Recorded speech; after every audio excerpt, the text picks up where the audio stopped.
నమస్కారం. ఈనాటి ఎక్స్ప్లెయినర్కి స్వాగతం. ఈరోజు మనం జీవితం, అనారోగ్యం, ఇంకా ఎప్పటికీ విడిపోని ఒక అందమైన మానవ బంధం గురించి చాలా డీప్గా విశ్లేషించబోతున్నాం.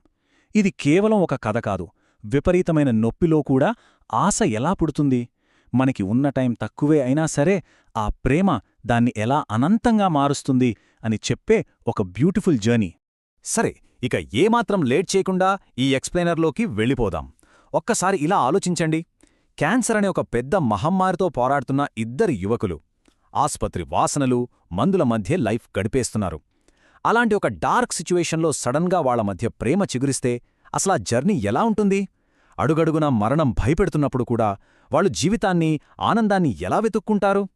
ఈ ప్రశ్న నిజంగా మనల్ని చాలా ఆలోచింపజేస్తుంది కదా. ముందుగా హేజల్ గ్రేస్ గురించి మాట్లాడుకుంటే ఆమె వయసు జస్ట్ 16 ఏళ్లే. కానీ అంత చిన్న వయసులోనే ఒక కఠినమైన నిజాన్ని ఫేస్ చేస్తోంది. బయట ప్రపంచంలో ఆ వయసు పిల్లలంతా ఫ్రెండ్స్, కాలేజ్, ఫ్యూచర్ గురించి కలలు కంటుంటే హేజల్ మాత్రం తన జీవితం ఎప్పుడైనా ముగిసిపోవచ్చనే నిజాన్ని చాలా కామ్గా యాక్సెప్ట్ చేసేసింది.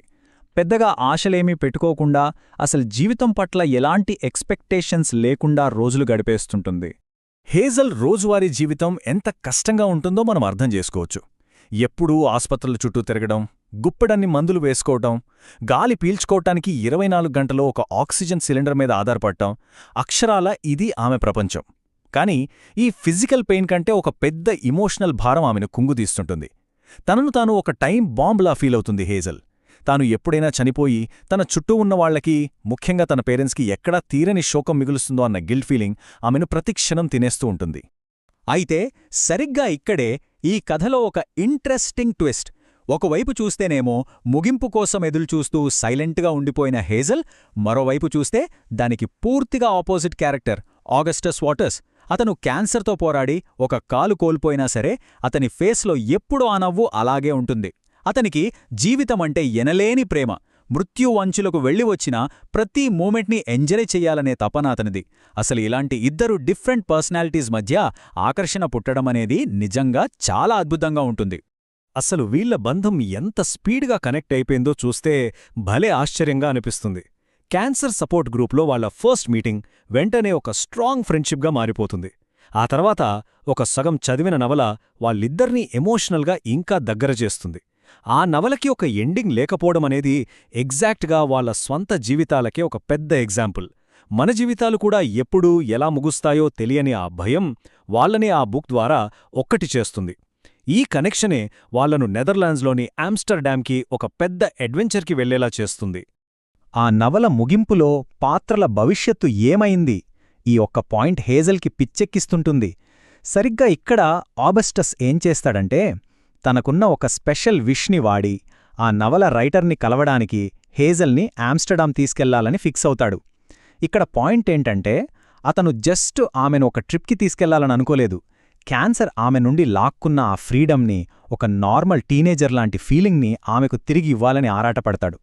ఇక ఆ ఆమ్స్టర్డామ్ ట్రిప్ గురించి చెప్పాలంటే అది వాళ్లకొక అందమైన కల లాంటిది.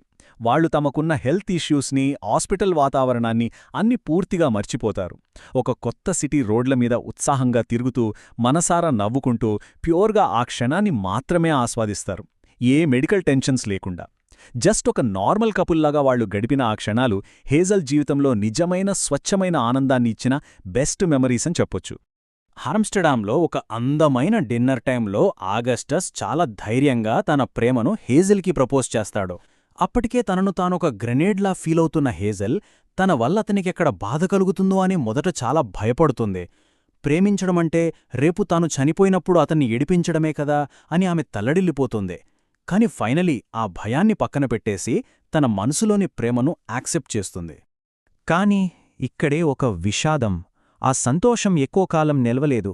వాళ్ళ ట్రిప్ ముగించుకుని తిరిగి రాగానే ఒక హార్ట్ బ్రేకింగ్ నిజం బయటపడుతుంది. ఆగస్టస్ క్యాన్సర్ మళ్లీ వెనక్కి వచ్చింది. అది కూడా చాలా అగ్రెసివ్గా బాడీ అంతా స్ప్రెడ్ అయిపోయిందని తెలుస్తుంది.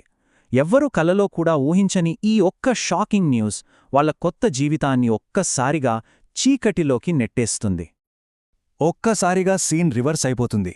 ఎప్పుడూ సూపర్ యాక్టివ్గా ఉంటూ హేజల్కి ధైర్యం చెప్పే ఆగస్టస్ ఇప్పుడు బాగా వీక్ అయిపోయి ఆస్పత్రి బెడ్కే పరిమితమవుతాడు. ఇక్కడ విధి ఆడిన నాటకం చూసారా?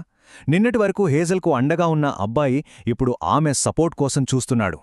ఈ టఫ్ టైంలో హేజల్ ఎంతో ధైర్యం తెచ్చుకుని అతనికొక స్ట్రాంగ్ పిల్లర్లా నిలబడుతుంది.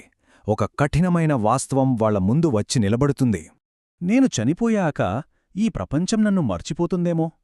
ఆగస్టస్ అడిగిన ఈ ఒక్క మాట వింటే ఎవరికైనా కన్నీళ్ళొస్తాయి కదా.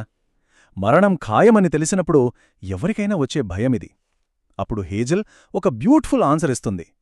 ఈ ప్రపంచం నిన్ను గుర్తుపెట్టుకున్నా లేకపోయినా నా ప్రాణమున్నంతవరకు నువ్వు నా గుండెల్లో ఎప్పటికీ శాశ్వతంగా బతికే ఉంటావని చాలా ఎమోషనల్గా ధైర్యం చెప్తుంది. రోజులు గడుస్తున్న కొద్దీ ఆగస్టస్ ఒక వింత కోరిక కోరుకుంటాడు. తను బతికుండగానే తన ఫ్రెండ్స్ తన గురించి చెప్పే మంచి మాటలను వినాలనుకుంటాడు. అంటే తన అంత్యక్రియలకు ముందే ఒక ఫ్రీ ఫ్యూనరల్ మీటింగ్ ఏర్పాటు చేసి తన వాళ్ల ముఖాల్లోని నవ్వులను, ప్రేమను లైవ్లో చూడాలనుకుంటాడు. మనిషి చనిపోయాక ఏడుస్తూ చెప్పే వీడ్కోలు కంటే వాళ్లు బ్రతికుండగానే ప్రేమని పంచుకోవడం ఎంత ఇంపార్టెంటో ఈ సంఘటన మనకు చాలా కళ్లకట్టినట్టు చూపిస్తుంది. ఆ తర్వాత కొద్ది రోజులకే ఆగస్టస్ ఈ లోకాన్ని విడిచి వెళ్ళిపోతాడు. ఇది హేజల్ హృదయాన్ని ముక్కలు ముక్కలు చేసేస్తుంది. బహుశా ఆమె లైఫ్లోనే ఇంత భయంకరమైన ఒంటరితనాన్ని ఎప్పుడూ ఫేస్ చేసి ఉండదు.